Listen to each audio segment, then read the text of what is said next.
तो आज हम लोग पढ़ने जा रहे हैं American civil war.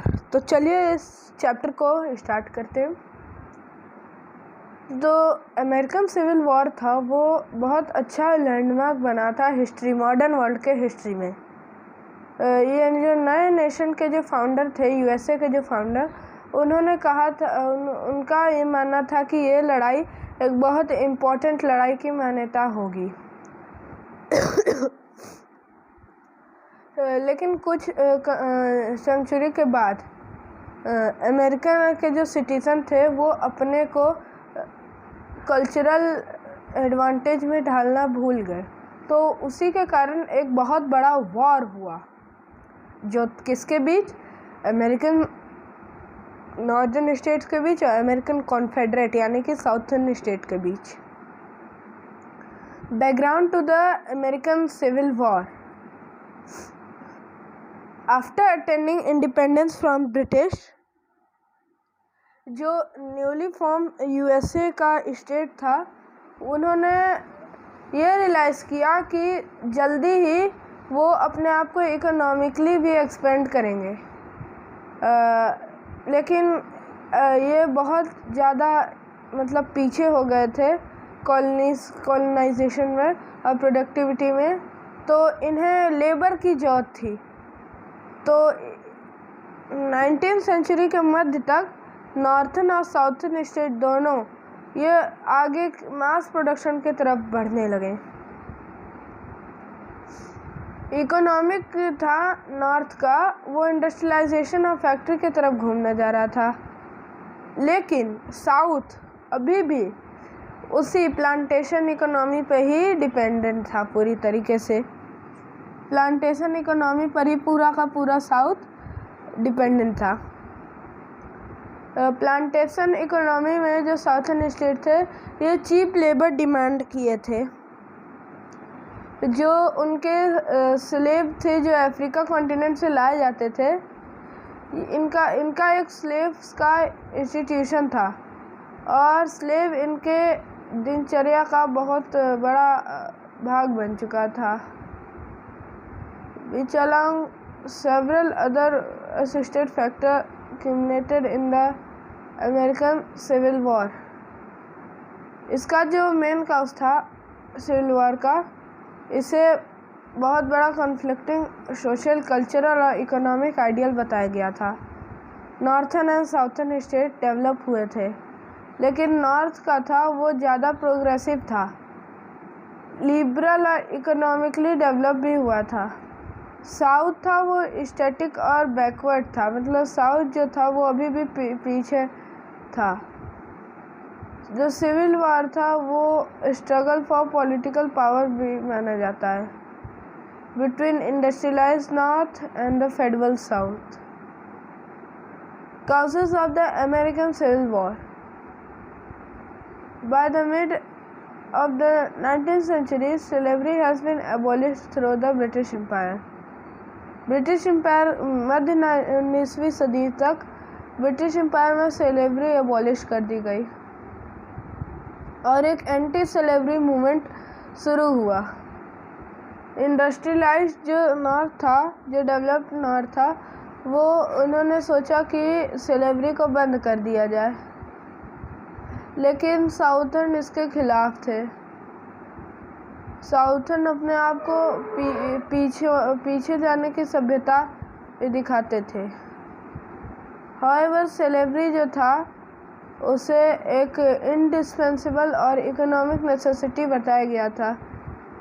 Labour intensity plantation economy southern state के इस डिस्प्यूट को इशू ऑफ स्लेवरी भी कहते थे।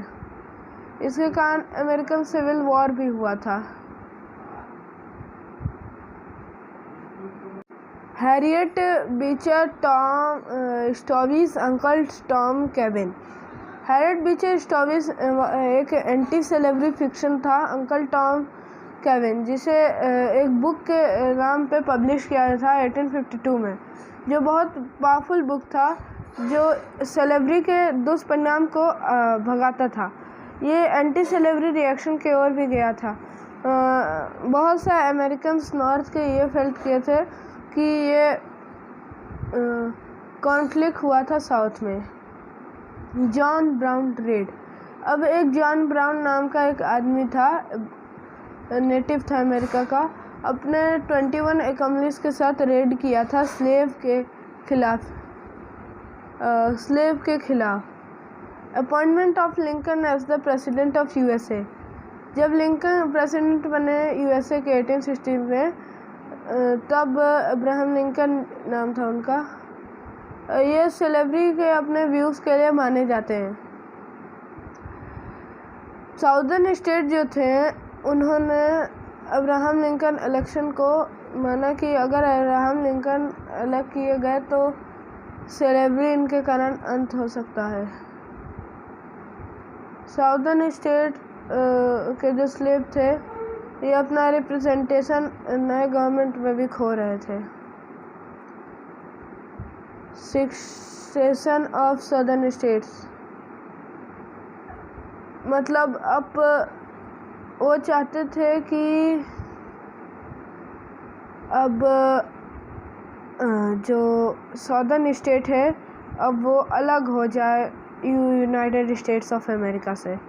Appalled by the victory of Lincoln, the southern state decided to break away from the Union. They formed the Confederate States of America with Jefferson Davis as the president. उन्होंने कहा कि अब ये हमारी नई कंट्री बनेगी और जेफरसन डेविस हमारे प्रेसिडेंट बनेंगे और हमारे कंट्री का नाम होगा Confederate states of America, CSA। Lincoln को बट लिंकन का ये सोचना था कि पूरी कंट्री यूनाइटेड रहेगी और स्लेवरी भी नहीं होगा, मतलब स्लेवरी भी ख़त्म हो जाए और वो भी नहीं रहे, कंट्री यूनाइटेड रहे। और इसी के कारण 12 अप्रैल 1861 को अमेरिकन सिविल वॉर का पहला चरण शुरू हो गया। Abraham Lincoln in the American civil war. पहले ईयर या फिर आधे साल में अपने प्रेसिडेंसी के लिंकन ने ये क्लियर कर दिया कि जो नॉर्थ था वो एक दूसरे से लड़ाई कर रहा था यूनियन को बचाने के लिए। However, the war proceeded, freeing the slaves became an important wartime measure for weakening the Southern rebellion. Liberation of slaves would also add soldiers to the Union Army and destroy the economic basis of South. यानी कि liberation जो था slaves का, उन्होंने भी soldiers को add किया और यूनियन आर्मी को बताया कि इकोनॉमिक बेस साउथ का ख़त्म हो रहा है। इमेनिफिकेशन प्रोक्लेमेशन। पहले 1 जनवरी 1863 को अमेरिकन सिविल वॉर का तीसरा साल था। अब्राहम लिंकन एक इम्पेनिकेशन प्रोक्लेमेशन को जारी किए थे सारे स्लेव्स को छोड़ने के लिए रिबिलियन साउथर्न स्टेट में, और उन्हें इनवाइट किया था नॉर्थ को ज्वाइन करने के लिए। जो प्रोक्लेमेशन था, प्रोक्लेमेशन एडिशन फोर्सेस को ज्वाइन करने का नॉर्थ का, उसे ही प्रिजर्वेशन ऑफ यूनियन कहते थे। प्राइमरी और ये प्राइमरी ऑब्जेक्टिव भी था वॉर का, और 3 मिलियन स्लेव्स को आज़ाद करने की भी ये लड़ाई थी। Gettysburg address. 19 नवंबर 1863 को अब्राहम लिंकन इनवाइटेड हुए थे गेटिसबर्ग में पहले नेशनल सेमेट्री को वो ऑनर देने के लिए, जो बैटल ऑफ गेटिसबर्ग में मरे थे जुलाई 1863 में। 3 मिनट्स के स्पीच में उन्होंने ये कहा था, नेशनल असेंबली और डेमोक्रेसी के बारे में उन्होंने कहा था, और ये ह्यूमन इक्वालिटी के प्रिंसिपल को भी हाईलाइट किए थे इंडिपेंडेंस डिक्लेरेशन के, जो 1776 में शुरू हुआ था। लिंकन आगे आगे अपने नेशन को बचाने के लिए। American civil war. जो अमेरिकन सिविल वॉर था वो 13 नॉर्दर्न यूनियन स्टेट्स के बीच लड़ा गया था और 11 साउदर्न कॉन्फेडरेट स्टेट के बीच, जो 4 साल तक लगातार रहा, 1861 से 1865 तक। और ये बहुत ख़तरनाक लड़ाई था जो बहुत ज़्यादा डिस्ट्रक्शन को इंटर कर दिया साउथर्न स्टेट में, और बहुत सारे लोगों का ज़िंदगी भी इसने ले ली। लेकिन ये जो साउथर्न स्टेट था ये बहुत मतलब जोश के साथ लड़ाई कर रहा था जनरल रॉबर्ट ली के लीडरशिप के अंदर। और नॉर्थ के पास एक बहुत अच्छा एडवांटेज था मटेरियल रिसोर्सेज के साथ, क्योंकि नॉर्थ के पास 23 स्टेट्स थे और 22 मिलियन पॉपुलेशन था। जानते हैं 22 मिलियन लोग साउथ के 11 स्टेट 9 मिलियन लोग के साथ लड़ रहे थे। जो नॉर्थ का सुपरियॉरिटी था यानी कि उनके इंडस्ट्रीज़, उन्होंने भी वॉर को बहुत ताकत के साथ लड़ाई करने के लिए वो किया। और जो सिविल वॉर था वो एक आखिरी डिसीजन पे पहुंचा। अप्रैल 1865 में कॉन्फेडरेट की हार हो गई और जनरल रॉबर्ट ली था वो सरेंडर कर दिया। Ulysses S Grant of union on 9 अप्रैल 1865 throughout the victory of the United States, it was clearly spelled out that United States was indestructible। मतलब indestructible का मतलब इसे हराया नहीं जा सकता है, क्योंकि और धीरे धीरे ये चल के आज वर्ल्ड का सुपर पावर बन गया। वर्ल्ड में 2 ही सबसे ताकतवर कंट्री है जिन्हें कोई नहीं हरा सकता, first America, second China. Lincoln 1865 में री इलेक्ट हुए थे प्रेसिडेंट के लिए, और वॉर जो उनके कारण हुआ था ये रिकन्स्ट्रक्शन के बारे में बात शुरू कर दिए थे, लेकिन इनकी शॉर्ट हो गया था। जब एक ड्रामा देख रहे थे तो ड्रामा देखते समय इनकी मौत हो गई।